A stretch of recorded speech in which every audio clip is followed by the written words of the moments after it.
আসসালামু আলাইকুম। তো আজকে আমি দেখাচ্ছি যে কীভাবে ইমেল দিয়ে অনলি ফেসবুক অ্যাকাউন্ট তৈরি করবেন। ঠিক আছে, তো যাদের প্রক্সি আছে তাদের জন্য তো সুবিধা। যাই হোক, সর্বপ্রথমে ফেসবুকটাকে ডাউনলোড করে নেবেন। তারপর এই মেলের লিঙ্কটা আমি দিয়ে দিব। এটার ভিতরে আসলে অ্যাড চাইতে পারে, অ্যাড চাইলে এখানে ভিউ অ্যাডে ক্লিক করলে আপনাদের একটা রান হওয়ার পরে মেলটা ওপেন হবে। তো এখান থেকে আপনি ফেসবুকের ল্যাঙ্গুয়েজটা আছে ওইটা সিলেক্ট করে নেবেন, ওইটা মানে পরিবর্তন করে নেবেন আর কি। তো তারপরে ক্রিয়েট এ নিউ অ্যাকাউন্ট এটাতে ক্লিক করে এখানে নাম দিবেন। এখানে একটু হিজিবিজি টাইপের নাম দেওয়ার চেষ্টা করবেন। তারপরে এখান থেকে ডেট অফ বার্থ, এইখানে একটা নাম্বার দিবেন 018 লিখে আপনি যে কোনো 9টা সংখ্যা বসায় দিবেন। ঠিক আছে, আর একটা সংখ্যা, তারপরে এখানে বসার পরে এখানে পাসওয়ার্ড দিবেন। তাই আমি প্রায় 18টার মতো অ্যাকাউন্ট করছিলাম, তো এইখানে পাসওয়ার্ডটা বসাই দেবেন। পাসওয়ার্ডটা দেওয়ার পরে এখানে নট নাও, তারপর আই এগ্রি। আচ্ছা, আই এগ্রিতে ক্লিক করার আগে আপনারা আপনাদের প্রক্সিটা কানেক্ট করে নেবেন।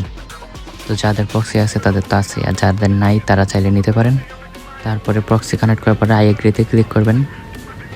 তারপর আপনাদের এখানে নাম্বারে কোড যাবে। তো যেহেতু আমরা এখানে ভুল নাম্বার দিছি, মানে অন্য একটা নাম্বার দিছি, তো এই নাম্বারে তো আর কোড দেওয়া যাবে না।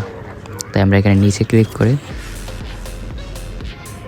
এইখান থেকে আমরা কনফার্ম বাই ইমেলে ক্লিক করব। তারপরে এইখান থেকে আমরা যে টেম্প মেলটা রাখছি ওই মেলের থেকে একটা মেল এনে এখানে বসাই দেবো। তারপরে সেন্ড এ কোড, এটাতে ক্লিক করলে আমাদের এখানে কোডটাও চলে আসছে।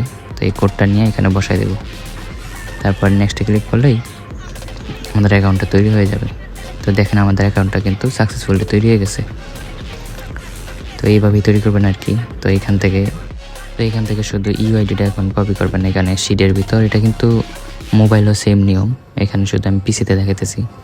এটা হচ্ছে গুগল শিট, আর ওটা হচ্ছে ব্রাউজারের ভিতর টেম্পমেলটা ইউজ করবেন।